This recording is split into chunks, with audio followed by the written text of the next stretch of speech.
نحمده ونستعينه ونستغفره ونعوذ بالله من شرور أنفسنا وسيئات أعمالنا من يهده الله فلا مضل له ومن يضلل فلا هادي له وأشهد أن لا إله إلا الله وحده لا شريك له وأشهد أن محمدا عبده ورسوله قال تعالى يا أيها الذين آمنوا اتقوا الله حق تقاته ولا تموتن إلا وأنتم مسلمون أما بعد فإن أصدق الحديث كتاب الله وخير الهدي هدي محمد صلى الله عليه وسلم وشر الأمور محدثاتها وكل محدثة بدعة وكل بدعة ضلالة وكل ضلالة في النار اللهم صل وسلم وزد وبارك وأنعم على عبدك ورسولك محمد وعلى آله وصحبه أجمعين اللهم انفعنا بما علمتنا وعلمنا ما ينفعنا وزدنا علما.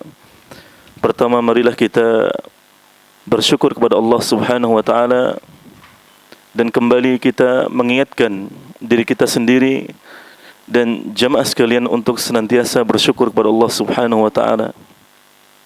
Karena syukur merupakan sebab utama Allah Subhanahu wa taala menjadikan nikmat itu kekal pada seorang hamba. Dan dengannya Allah Subhanahu wa taala kemudian menambahkan nikmat-nikmat yang lain. Oleh karenanya Allah Subhanahu wa taala berfirman, "Wa itta'adzana rabbukum la in syakartum la azidannakum." Dan ingatlah ketika Tuhanmu telah mengumumkan, jika kamu bersyukur maka sesungguhnya akan aku tambahkan nikmat itu pada kalian. Wala in kafartum inna adzabi lasyadid.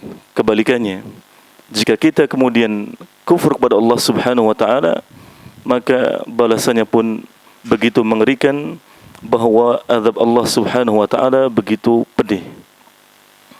Oleh karena jemaah sekalian, senantiasa kita mengingatkan bahwa kita harus terus bersyukur kepada Allah Subhanahu wa taala. Bersyukur, bersyukur dan bersyukur. Sehingga dengannya Allah Subhanahu wa taala yang kita harapkan adalah nikmat ini terus ada pada kita. Nikmat ini menjadi barakah, menjadi kekal dan ditambahkan oleh Allah Subhanahu wa taala. Kemudian yang kedua, semoga salawat serta salam senantiasa tercurahkan kepada Nabi dan Rasul yang kita cintai, seorang manusia yang Allah muliakan di atas seluruh manusia yang lain, bahkan di atas seluruh makhluk yang lain, yaitu Nabi Muhammad sallallahu alaihi wasallam, seorang pemimpin untuk para nabi dan rasul yang Allah Subhanahu wa taala firmankan sebagai uswatun hasanah, sebagai suri tauladan terbaik bagi semua kaum muslimin. Sehingga jemaah sekalian, maka kita harus menjadikan Nabi sallallahu alaihi wasallam sebagai teladan kita, sebagai panutan kita, idola kita, guru utama kita yang kita ikuti, yang kita dengarkan arahannya, kita ikuti nasihatnya, kita laksanakan perintahnya dan kita tinggalkan larangannya, yaitu Nabi Muhammad sallallahu alaihi wasallam. Kita memohon kepada Allah Subhanahu wa taala semoga kita diberikan ilmu yang bermanfaat, karena tujuan kita berkumpul di masjid ini tidak lain tidak bukan adalah untuk mencari ilmu syar'i yang bermanfaat. Dan tidak setiap orang yang menuntut ilmu syar'i diberikan oleh Allah Subhanahu wa taala ilmu yang bermanfaat. Karena itu tergantung niat masing-masing. Oleh karenanya, semenjak kita ada niatan, keinginan untuk melangkahkan kaki, untuk mengusahakan hadir di majelis ilmu, ingat, tata niat kita sejak dari rumah, bahwa kita ingin menuntut ilmu syar'i, bahwa kita ingin memperoleh ilmu agama yang bermanfaat, yang dengannya kita mengharapkan semoga Allah Subhanahu wa taala memberikan rahmatnya kepada kita, yang dengannya kita mengharapkan kepada Allah Subhanahu wa taala semoga Allah memberikan taufiknya kepada kita, sehingga kita senantiasa berada di atas jalan yang lurus, hingga ajal menjemput, sehingga kemudian Allah Subhanahu wa taala meridai kita dan memasukkan kita semua ke dalam surganya. Amin ya rabbal alamin. Itulah tujuan kita menuntut ilmu agama, bukan yang lain, bukan yang lain. Jemaah kaum muslimin dan muslimat rahimakumullah, biidznillah taala pada petang hari ini insyaallah taala akan kita bahas bersama sebuah tema, yaitu konsisten dalam beramal soleh sebab sampai akhir hayat sebab masuk surga. Konsisten beramal soleh sampai akhir hayat sebab masuk surga. Satu tema yang sangat penting sekali bagi kita semua, karena kita semua sadar bahwa hidup di dunia ini tidak selamanya. Bahkan mungkin di antara kita hidupnya tidak lama lagi. Ini bukan berarti nakut-nakuti, bukan. Tapi karena memang tidak tahu, kita tidak tahu kapan kita akan dipanggil oleh Allah Subhanahu wa taala. Sejatinya kan kita sedang menunggu giliran. Ibarat hidup ini adalah antrian panjang untuk masuk ke sebuah pintu yang bernama kematian, maka kita sedang antri panjang dan kita tidak tahu. Kalau kita tahu kita urutan keberapa, kalau antriannya antrian apa yang dapat hadiah atau dapat bonus kan enak. Ini antrian kematian. Dan Allah rahasiakan supaya apa? Supaya kita fokus pada tujuan utama kita diciptakan oleh Allah Subhanahu wa taala, yaitu ibadah. Ibadah. Oleh karenanya hidup seorang muslim harus selalu diisi dengan ibadah, ibadah, ibadah, ibadah, ibadah. Jangan diisi dengan hal-hal yang bernuansa dosa dan maksiat. Jangan diisi dengan hal-hal yang isinya foya-foya, hura-hura, sia-sia. Jangan. Kata orang Jawa, eman sekali, eman sekali. Umur tidak ada yang tahu kecuali Allah Subhanahu wa taala. Lalu umur itu kemudian disia-siakan. Ya, waktunya dibuang-buang. Sayang. Kita isi dengan ibadah. Makanya salah seorang penyair bahasa Arab mengatakan, al-mautu babun wa kullun dakhiluhu. Kalau saya tidak salah ingatnya, kematian itu ibarat pintu dan semua orang, setiap orang itu akan memasuki pintu itu. Mau tidak mau, ya, suka atau tidak suka, semua. Kira-kira ada yang suka mati enggak? Dari hadirin ada yang suka mati enggak? Ada yang pengen cepat mati enggak? Tidak ada. Kalau kita ditanya, Mas suka mati enggak? Mbak suka mati enggak? Tidak ada yang suka mati. Kalau kita ditanya, kita akan menjawab, kita ingin hidup 1000 tahun lagi. Iya. Tapi takdir Allah tidak demikian. Sabda Nabi SAW menyebutkan bahwa rata-rata umat beliau berumur 60 sampai 70 tahun. Tinggal kita hitung berapa tahun lagi kita sampai pada angka tersebut. Iya. Kalau sudah 40, 50 ya sudah mendekati. Artinya tidak lagi ada waktu untuk main-main. Dan kalau kita melihat kenyataan di masjid-masjid kaum muslimin saat ini, isi masjid-masjid itu memang orang-orang tua. Dan itu pertanda bagus bagi mereka, orang-orang tua, bahwa mereka merasa bahwa waktu pemanggilan nama-nama mereka akan sebentar lagi. Kemudian mereka benar-benar fokus menyiapkan bekal. Tapi bukan berarti kita-kita yang masih di angka belasan, 20, 30, 40 merasa aman. Karena kematian tidak memandang usia. Karena itu misteri rahasia Allah Subhanahu wa ta'ala. Dan butuh istiqamah. Kan kita bacakan hadis yang diriwayatkan oleh Imam Bukhari dalam sahihnya dari sahabat bernama Sahal bin Sa'ad As-Sa'idi. Sahal bin Sa'ad As-Sa'idi. Beliau Al-Imam Al-Bukhari mengatakan setelah menyebutkan sanad hadis an Sahl bin Sa'd anna rajulan min a'zamil muslimin ghana'an 'anil muslimin fi ghazwatin ghazaha ma'an nabiy sallallahu alaihi wasallam. فنظر النبي صلى الله عليه وسلم فقال من أحب أن ينظر إلى الرجل من أهل النار فلينظر إلى هذا.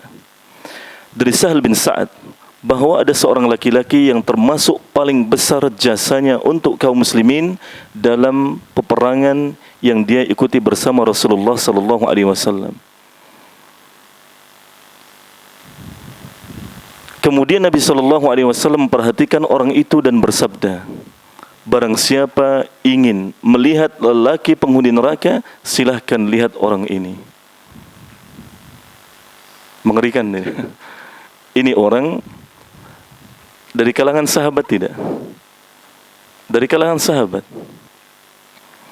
Karena dia hidup di masa kenabian Nabi Muhammad SAW, beriman dengan beliau dan berperang bersama beliau sallallahu alaihi wasallam. Dan beliau, orang ini, laki-laki ini dinyatakan dalam hadis ini bahwa dia termasuk paling besar jasanya dalam peperangan yang diikuti bersama Rasulullah sallallahu alaihi wasallam. Namun lihatlah sabda Nabi sallallahu alaihi wasallam yang menyebutkan bahwa siapa yang ingin melihat lelaki penghuni neraka, lihat orang ini. Lalu perawi mengatakan fattaba'ahu rajulun minal qaum wa huwa ala tilkal hali min asyaddin nasi 'alal musyrikin. Lalu ada seorang laki-laki yang mengikuti lelaki yang disabdakan oleh Nabi sallallahu alaihi wasallam sebagai salah satu penghuni neraka. Dan rupanya lelaki tersebut merupakan orang yang paling ganas permusuhannya terhadap orang-orang musyrik. Yang disebutkan tadi pertama kan sifat yang mulia, jasa besar dalam jihad fisabilillah. Yang kedua juga sifat yang mulia. Apa itu?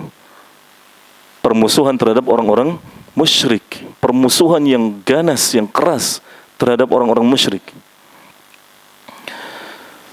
Hatta juriha fasta'jala al-mauta. Lalu ada waktunya seorang laki-laki tadi terluka di medan perang. Lalu dia ingin segera mati. Ya, lalu dia ingin segera mati. Faja'ala dhubabata sayfihi baina thadiyaihi hatta kharaja min baini katifaihi. Maka dia letakkan ujung pedangnya di antara dua dadanya, di tengah-tengah dadanya, kemudian dia dorong sehingga menembus di antara kedua bahunya. Artinya apa? Bunuh diri. Sebabnya apa tadi? Terluka di medan perang, tapi tidak bersabar, ingin cepat mati. Ada nggak kira-kira orang yang terkena musibah kemudian tidak bersabar dan memilih ingin cepat mati? Banyak ya? Banyak, apalagi di zaman kita sekarang ini musibah yang dibuat sendiri. Apa contohnya? Pinjol ya, pinjol ya, judol ya. Ini Solo beberapa waktu lalu sedang geger ya. Ditemukan beberapa mayat yang karena sebabnya bunuh diri, bukan dibunuh orang, bunuh diri. Ditelusuri oleh saksi-saksi, tetangga kanan kiri keluarga, katanya terhimpit judol ya, awalnya judol kemudian menjadi pinjol ya. Waliyadzubillah. Dikiranya kalau sudah mati selesai. Tidak selesai. Jangankan hutang untuk sesuatu yang haram. Judol kan haram ya. Judi itu haram. Mau seperti apa bentuknya haram. Tapi sangat disayangkan ya, mirisnya kita sejak kecil diajari judi. Iya atau tidak? Ingat ya zaman sekolah beli lotre ya. Ingat ya. Ya. Sudah ada lotre ya zamannya antum ya, sudah ya. Iya, berarti sudah sejak dulu ya. Kita diajari judi itu sudah sejak kecil, zaman dulu tuh diajari judi. Ya. Allah musta'an. Mau itu utang riba ya, utang saja, belum ribanya, utang yang untuk sesuatu kebutuhan yang halal lalu belum dibayarkan sampai mati, itu akan dimintai pertanggungjawaban, bahkan akan ditangguhkan masuk surganya sampai itu hutang terbayar, sampai orang yang memiliki piutang itu mengikhlaskan, meridhai. Makanya di antara kewajiban orang yang akan meninggal itu berwasiat, menyebutkan utang-utangnya kepada keluarganya, ahli warisnya. Dan ahli waris harus rela bahwa yang paling utama sebelum dibagi harta warisan adalah dibayarkan utangnya dulu. Jangan dibagi-bagi dulu, baru kemudian dihitung utangnya. Kalau sudah dibagi, baru dihitung utangnya, kira-kira ada yang mau bayar enggak? Enggak ada. Harus dibayarkan dulu utang. Ya, apalagi kemudian itu sudah utang riba untuk yang haram lagi, untuk judi, waliyadzubillah, maka dosanya bertumpuk-tumpuk. Dan kita patut waspada ya. Dan itu candu ya. Judi itu candu. Dan termasuk orang yang paling paling ngeyel, paling keras kepala untuk dinasihati adalah pelaku judi. Susah sembuhnya. Barangkali sudah bertahun-tahun sembuh, tapi ketika ada momen ya, terbayangkan betapa nikmatnya saat-saat menanti kemenangan yang semu, itu akan balik lagi, waliyadzubillah. Maka jangan pernah coba sekali mencoba, susah untuk lepas. Demikian juga beberapa dosa yang lain, minum minuman keras, merokok ya, itu sesuatu yang membuat candu, waliyadzubillah. Kita lanjutkan. Fa'aqbala ar-rajulu ila an-nabi sallallahu alaihi wasallam musri'an. Lalu seorang laki-laki yang tadi mengikuti kabar berita si laki-laki yang pernah berjihad bersama Nabi sallallahu alaihi wasallam itu lalu bunuh diri, dia bersegera datang kepada Nabi sallallahu alaihi wasallam. Faqala asyhadu annaka Rasulullah. Kemudian laki-laki tadi berkata, saya bersaksi bahwa kamu utusan Allah. Barangkali si laki-laki ini yang mengikuti si pejuang perang tadi sampai kemudian akhirnya terluka, tidak bersabar dan bunuh diri. Nah, yang mengikuti ini bisa jadi sebelumnya belum masuk Islam, sehingga kemudian dia melihat ternyata apa yang diucapkan oleh Nabi sallallahu alaihi wasallam benar adanya, sehingga kemudian dia masuk Islam di hadapan Nabi sallallahu alaihi wasallam. Faqala wa ma dzak? Lalu Nabi sallallahu alaihi wasallam bertanya, kok tiba-tiba masuk Islam? Apa yang terjadi? Apa ini? Qala qulta li fulanin. Lalu si laki-laki tadi mengatakan kepada Nabi sallallahu alaihi wasallam, saat itu engkau pernah berkata, wahai Rasulullah, man ahabba an yanzura ila rajulin min ahli an-nar falyanzur ilaihi. Barang siapa yang ingin melihat seorang laki-laki penghuni neraka, maka silahkan lihat laki-laki ini. Laki-laki yang dikenal dengan jasa besarnya dalam medan perang jihad fisabilillah. Wa kana min a'zamina ghana'an 'anil muslimin. Fa'araftu annahu la yamutu 'ala dhalik. Laki-laki itu yang dahulu engkau sabdakan akan menjadi penghuni neraka, itu adalah orang yang paling besar jasanya terhadap kaum muslimin dalam medan perang. Namun akhirnya saya tahu bahwa orang itu tidak mati di atas peperangan, tidak mati syahid. Falamma juriha istajala al-mauta faqatala nafsak. Ketika orang laki-laki tadi terluka di medan perang, dia kemudian tidak bersabar dan menginginkan kematian, sehingga akhirnya membunuh dirinya sendiri. Faqala an-nabiy sallallahu alaihi wasallam 'inda dzalik. Lalu setelah mendengar keterangan dari laki-laki tadi, Nabi sallallahu alaihi wasallam bersabda, innal 'abda la ya'malu 'amala ahli an-nar wa innahu min ahli al-jannah. Sesungguhnya akan ada seorang laki-laki yang dia senantiasa melakukan amalan penduduk neraka, namun dia akan menjadi penduduk surga. Wa ya'malu 'amala ahli al-jannah wa innahu min ahli an-nar. Dan ada orang lain yang dia senantiasa beramal dengan amalan ahli surga, namun dia akan menjadi penghuni neraka. Wa innamal a'malu bil khawatim. Poinnya di akhir ini. Sesungguhnya amalan-amalan itu hanya bergantung pada penutupnya, ya, pamungkasnya. Amalan-amalan itu bergantung pada penutupnya, pada khatimahnya. Makanya kita mengenal dua istilah kematian. Apa itu? Husnul khatimah dan su'ul khatimah. Husnul khatimah adalah kematian yang baik. Su'ul khatimah adalah kematian yang buruk. Kita memohon kepada Allah Subhanahu wa taala, semoga kita semua yang hadir di majelis ini diberikan husnul khatimah oleh Allah dan dilindungi oleh Allah dari su'ul khatimah. Amin ya rabbal alamin. Kemudian di dalam riwayat yang lain, masih sama di Sahih Bukhari, disebutkan Nabi SAW bersabda dengan redaksi yang sedikit berbeda. Beliau SAW bersabda, "Innal 'abda la ya'malu fima yara an-nasu 'amala ahli al-jannah wa innahu lamin ahli an-nar." Sesungguhnya ada seseorang yang dia senantiasa beramal yang menurut pandangan manusia itu adalah amalan ahli surga. Wa innahu lamin ahli an-nar, namun dia akan menjadi penduduk neraka. Wa ya'malu fima yara an-nasu 'amala ahli an-nar wa huwa min ahli al-jannah. Kebalikannya pun demikian. Ada orang yang beramal yang menurut pandangan manusia itu adalah amalan ahli neraka, namun dia menjadi penghuni surga. Wa innamal a'malu bi khawatimiha. Sesungguhnya amal-amal itu hanya bergantung pada penutupnya, pada penyempurnanya, pamungkasnya. Akan kita sebutkan beberapa faedah dari hadis yang mulia ini. Yang pertama, terkadang Allah Subhanahu wa taala membela agamanya dengan seorang yang fasik atau kafir.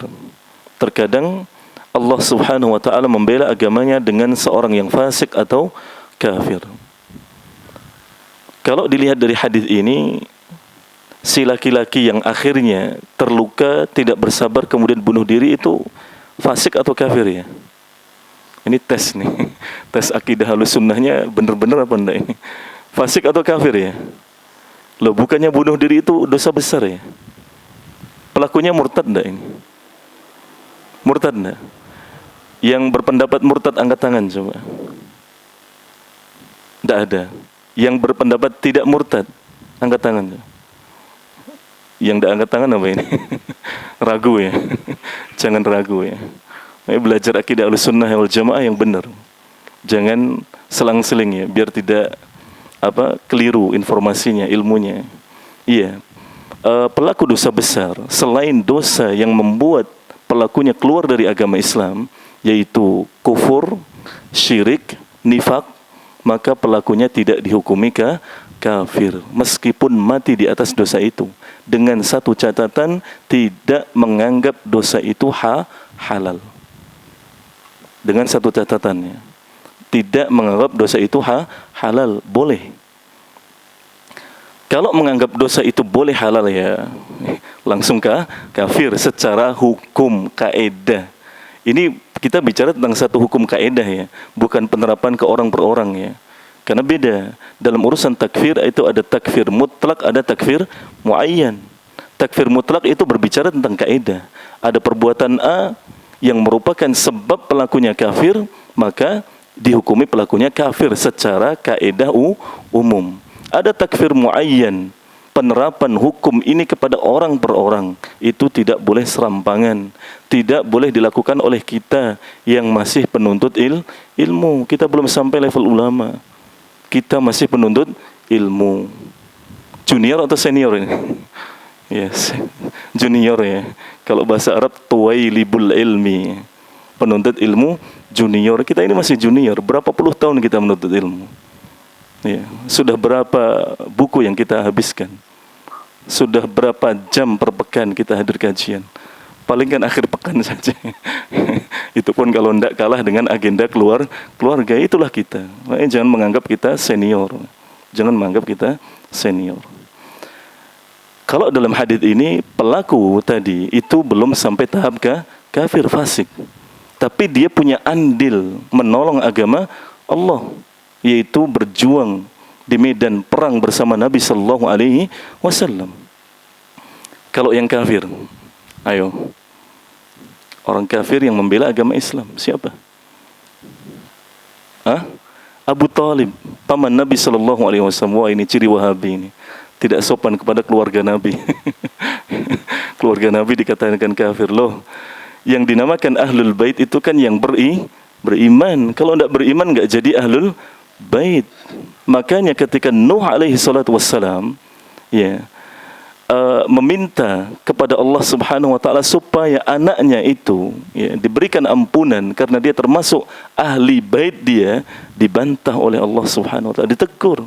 Dia bukan termasuk ahli bait kamu karena dia kafir. Abu Talib kafir. Hadisnya jelas sahih. Saat menjelang sakaratul maut, Nabi sampaikan dakwah untuk mengucapkan la ilaha illallah, yang dengan kalimat itu Nabi akan berjuang membela pamannya di hadapan Allah nanti di pengadilan hari akhir. Tapi ada berapa? Dua sahabat karibnya yang terus memegang atau Jawa gondeli supaya Abu Talib tidak sampai masuk Islam. At-targhabu am millati Abdul Muttalib, akankah kamu berbalik kanan dari agama bapakmu sendiri, yaitu Abdul Muttalib? Akhirnya tidak jadi masuk Islam, mati di atas kekufuran, waliyadzubillah. Tapi punya andil dalam agama Islam, dalam dakwah. Faedah yang kedua,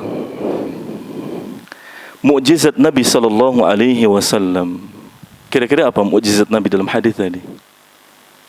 Apa? Berita tentang hal yang gaib. Laki-laki tadi kan masih sehat awalnya, masih sehat. Tapi Nabi sudah mengkabarkan bahwa siapa yang ingin tahu salah satu penduduk neraka, lihat orang ini. Ditunjuk oleh Nabi Sallallahu Alaihi Wasallam. Sehingga ada sahabat atau ada orang laki-laki yang tadi, barangkali kayaknya belum masuk Islam dari redaksi hadis tadi, belum masuk Islam, penasaran. Loh, ini laki-laki yang berjuang begitu semangatnya di medan perang bersama Nabi Sallallahu Alaihi Wasallam, kok akhirnya divonis oleh Nabi Sallallahu Alaihi Wasallam sebagai penduduk neraka. Kan mengherankan, kan mengherankan. Tapi demikianlah wahyu. Nabi Sallallahu Alaihi Wasallam tidak pernah berucap mengikuti hawa nafsunya. Apa yang beliau sampaikan itu berdasarkan wahyu yang beliau terima dari Allah Subhanahu wa taala melalui malaikatnya yang paling mulia, Jibril alaihi salatu wassalam. Dan ini berlaku untuk semua wahyu, sehingga apapun berita itu dari Nabi Sallallahu Alaihi Wasallam itu adalah wahyu, tidak boleh dijadikan candaan atau hinaan atau celaan terhadap agama Islam. Di saat ini seringkali kita mendapatkan di sosial media komentar orang-orang yang sebenarnya mereka adalah kaum muslimin, tapi mereka sering mencela syariat Nabi Sallallahu Alaihi Wasallam. Masalah jenggot, masalah celana cingkrang, masalah apa lagi? Jidat hitam, karena banyak sujud. Apa lagi? Cadar, apa lagi?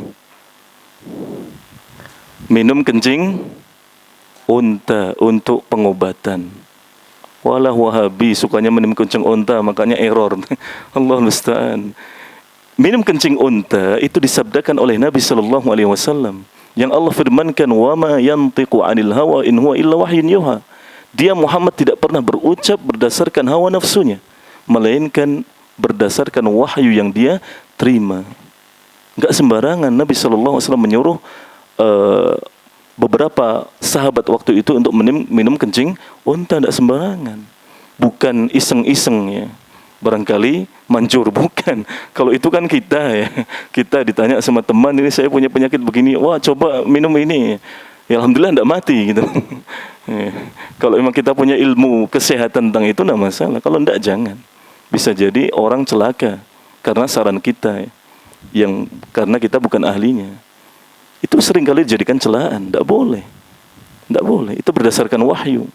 Dan itu termasuk sebab seseorang keluar dari agama Islam. Itu termasuk nawaqidul Islam, pembatal-pembatal keislaman yang disebutkan oleh Syekh Muhammad bin Abdul Wahhab rahimahullah dalam kitabnya Nawaqidul Islam, mencela syariat Islam atau sesuatu dari syariat Islam. Tidak boleh. Tidak boleh. Tidak boleh. Ngeri ya? Tapi bukan berarti kita mengkafirkan orang yang setiap kita dapatkan di sosial media mengatakan itu, kemudian langsung kita komentari, balas komentar ya. Kafir mas, jangan. Lagi-lagi itu takfir muayyan. Tidak boleh serampangan. Tidak boleh. Ada baiknya kita sampaikan, hati-hati mas.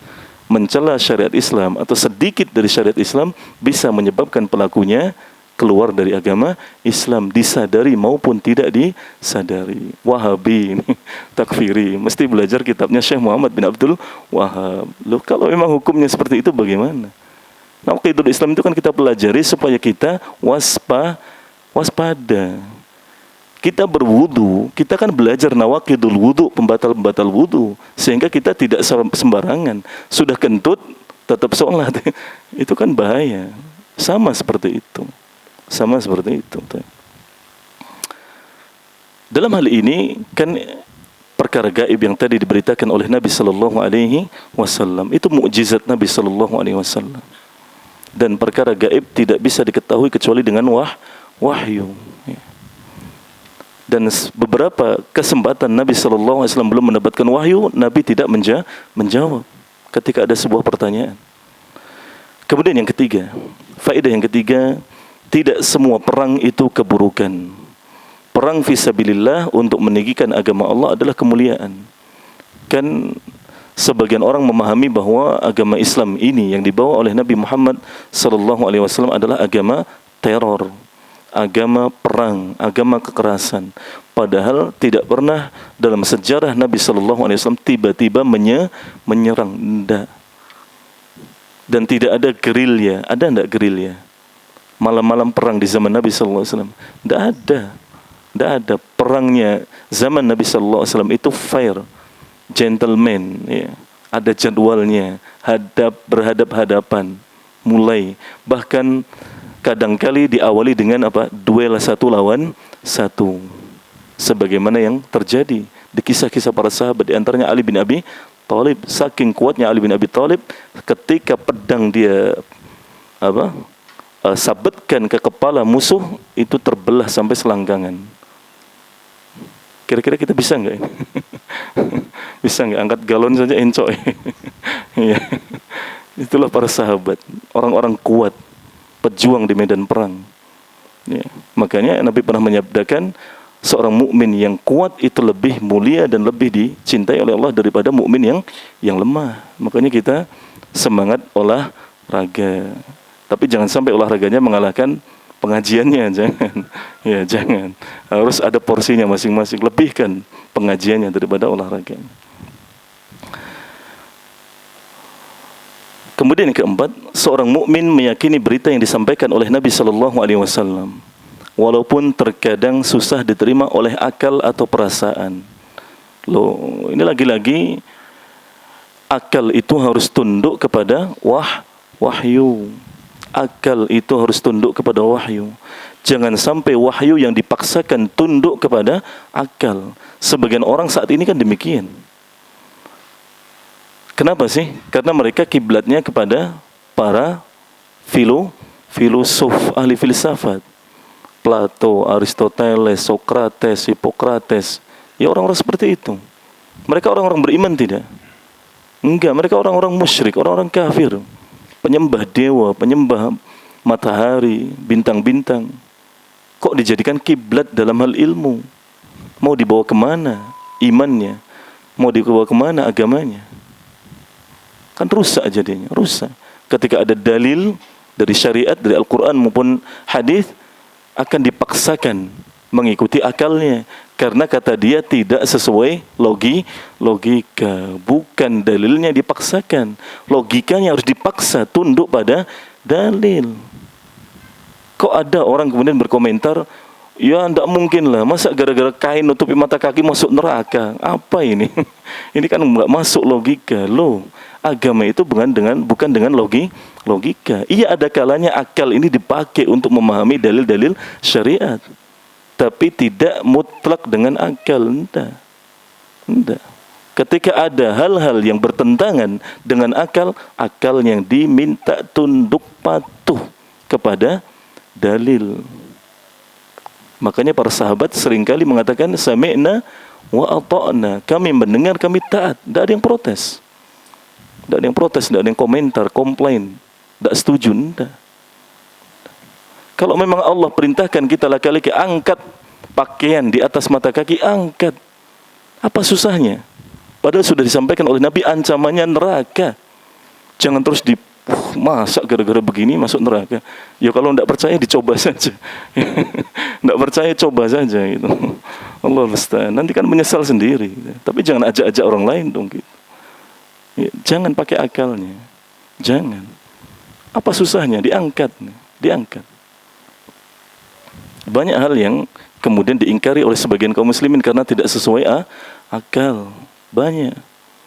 Ya, makanya jangan sembarang ngaji. Karena sebagian dai saat ini mereka seringkali menjadikan ilmu mantik, ilmu filsafat, ilmu kalam sebagai acuan, sebagai parameter. Bahkan dengan PD-nya berfoto dengan buku ilmu mantik. Tahu ya? Tahu insyaallah. Kalau tidak tahu berarti nggak ngikutin dunia persilatan ini. Tidak usah, tidak apa-apa. Yang penting ikuti terus kajiannya. Kajian-kajian diikuti terus. Ya. Tapi kita sampaikan, jangan seperti itu. Harusnya kan bangga Al-Quran, Sahih Bukhari, Sahih Muslim. Gitu. Bukan ilmu mantiknya. Allah musta'an. Makanya bingung sendiri. Apalagi kaitannya dengan sifat-sifat Allah, sudah bingung. Yang kuat ya bingung, masih bingung, stres. Yang tidak kuat akhirnya gila. Karena akal ini ada batasnya. Iya. Andai kata dari habis subuh sampai jam 10 malam kita adakan daurah non-stop, berhenti hanya untuk makan, sholat, makan dan sholat. Kira-kira setelah 3 hari bagaimana keadaan kita? Ya. Kayaknya keluar dari masjid ini, hari apa ini? Hari apa? Ke rumah saya kemana ya ini? Bingung. Iya. Akal itu ada batasnya. Jangan dipaksakan untuk mencerna hal-hal yang memang di luar batasnya.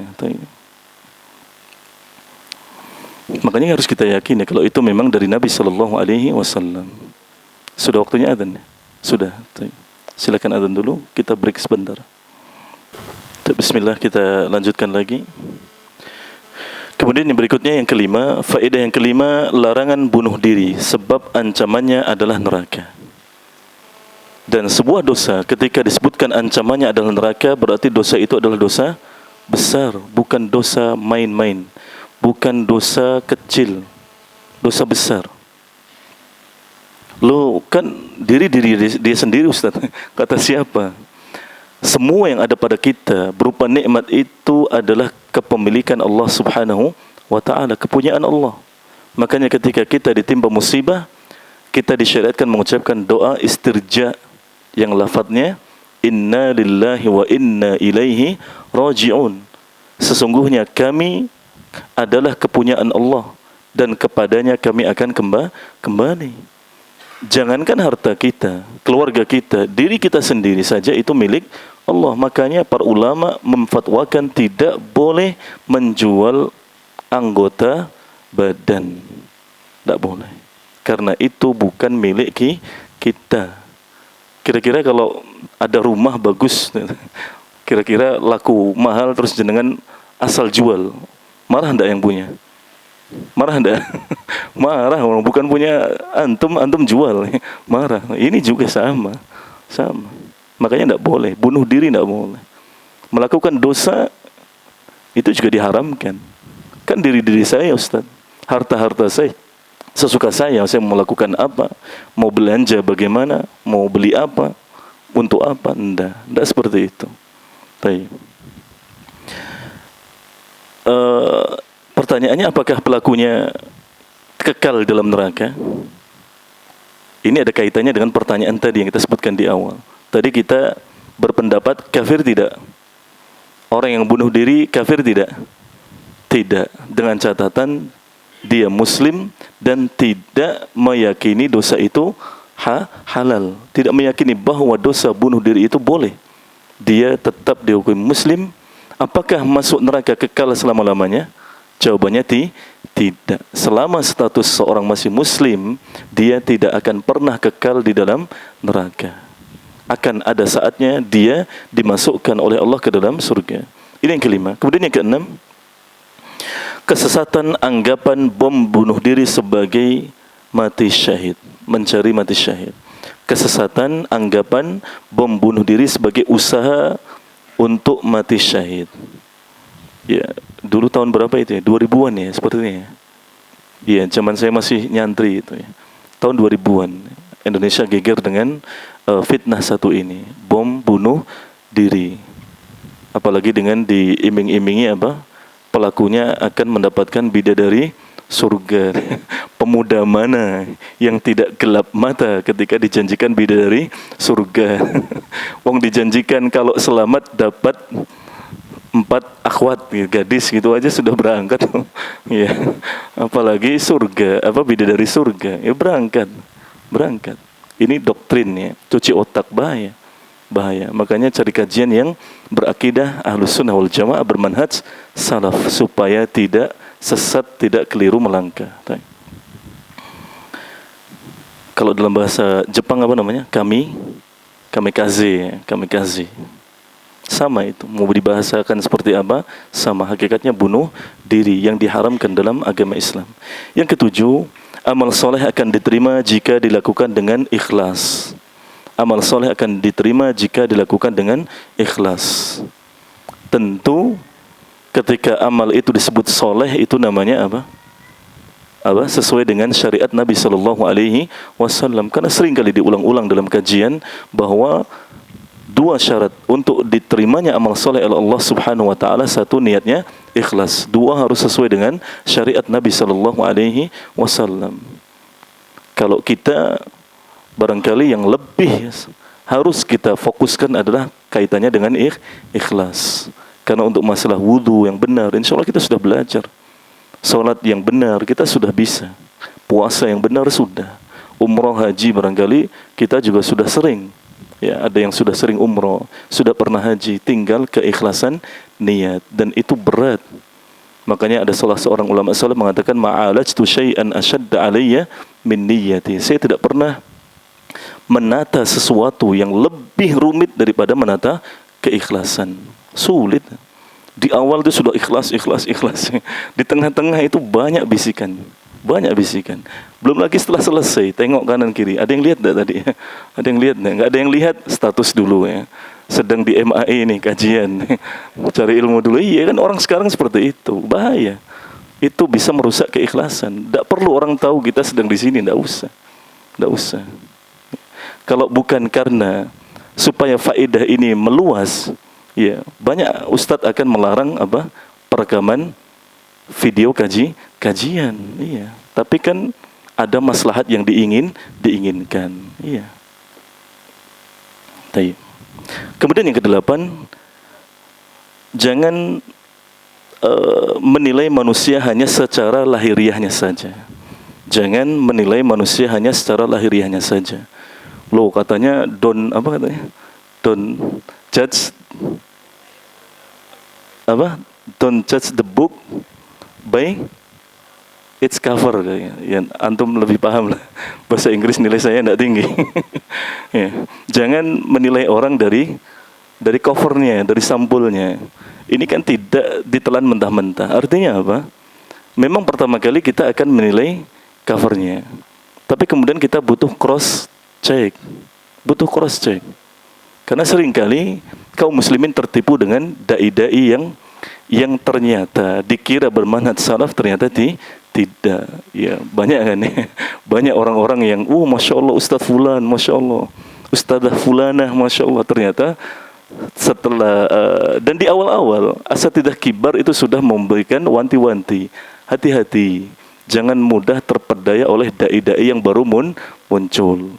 Harus ditelusuri dulu belajarnya di mana, gurunya siapa, kumpulnya sama siapa. Tapi banyak yang ngeyel. Akhirnya setelah berjalannya waktu tahun, akhirnya terkuak ya, isinya. Ternyata Haroki, ternyata Sufi, ternyata Syiah, ya seperti itu.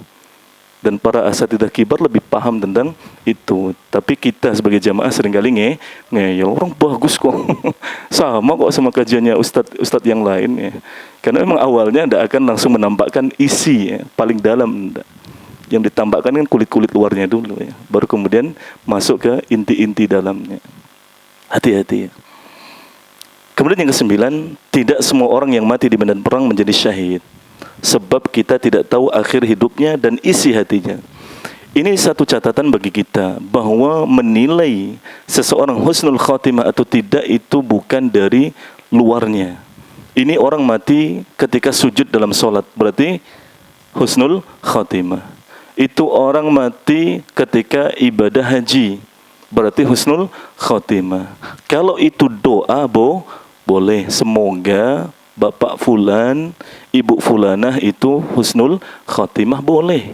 Tapi kalau klaim itu ndak boleh. Karena itu kan perkara gaib. Kalau doa itu kan kita mohon kepada Allah. Ya, mohon kepada Allah, memohonkan kebaikan kepada saudara-saudari kita, boleh. Tapi kalau klaim ndak boleh. Makanya kita tidak pernah menyematkan gelar almarhum, almarhumah, al-maghfur, al-maghfur lahu, al-maghfur laha. Apa lagi? Asy-syahid, asy-syahidah, tidak ada. Kita tidak pernah menyematkan label itu kepada saudara-saudara kita yang meninggal lebih dulu. Kenapa? Karena itu perkara gaib. Tapi mendoakan, ya Allah rahmati dia, Allahumma gfir lahu warhamhu, Allahumma gfir lahu warhamha, itu disyariatkan. Tapi untuk mengklaim tidak boleh. Karena itu sembrono. Karena itu mengambil wewenang Allah Subhanahu wa taala. Makanya jangan dikasih ALM ya. Sudah ngaji lama kemudian memberitakan saudara atau saudari yang meninggal jemaah kajian dikasih ALM atau ALMH, jangan. Tapi doakan semoga Allah merahmati beliau. Beliau dulu dikenal sebagai orang baik. Itu doa boleh, disyariatkan. Kemudian yang 10, janganlah seseorang terpedaya dengan amalan kebaikannya. Bisa jadi akan berubah di akhir hayatnya. Ini masalah apa? Keikhlasan. Karena ikhlas itu, kalau seseorang sudah merasa bangga ya, terhadap amal dia, diri dia, namanya apa? Ujub. Al-ujbu bin nafsi. Dalam kitab yang antum perlu mempelajarinya, wajib rasa-rasanya, itu kitab Tadhkiratus Sami' wal Mutakallim fi Adabis Sami' wal fi Adabil Alim wal Muta'allim, karya Al-Imam Ibnu Jama'ah rahimahullah, tentang adab-adab menuntut ilmu yang harus dimiliki oleh pengajar dan pelajar. Beliau menyebutkan sebuah faedah yang sangat agung. Beliau mengatakan, man yara nafsahu bi'ainil kamal fahuwa ainul jahli. Barang siapa yang melihat dirinya dengan kacamata kesempurnaan, maka itulah hakikat kebodohan. Ya, sebuah kata-kata quotes ya, dari seorang alim besar, Al-Imam Ibnu Jama'ah. Man yara nafsahu bi'ainil kamal fahadha ainul jahli. Orang kalau sudah melihat dirinya sendiri dengan kacamata kesempurnaan, maka itu adalah hakikat kebodohan. Yang paling alim ya saya, paling rajin sholat saya, paling rajin sedekah saya, paling lama yang ikut kajian salaf di Solo ini ya saya, di MA ini ya saya, paling senior. Terus saya. Ingat, itu hakikat kebodohan. Benar, hakikat kebodohan. Bodoh, terpedaya dengan dirinya sendiri. Nasallallahu alaihi wasallam. Lalu bagaimana Ustaz? Kita selalu minta keistiqomahan kepada Allah Subhanahu wa taala, karena kita tidak tahu akhir hayat kita seperti apa. Dan untuk istiqomah ada tips dan triksnya. Ada tips dan triknya harus kita jaga, kita pelajari dan kita amalkan. Di antaranya apa?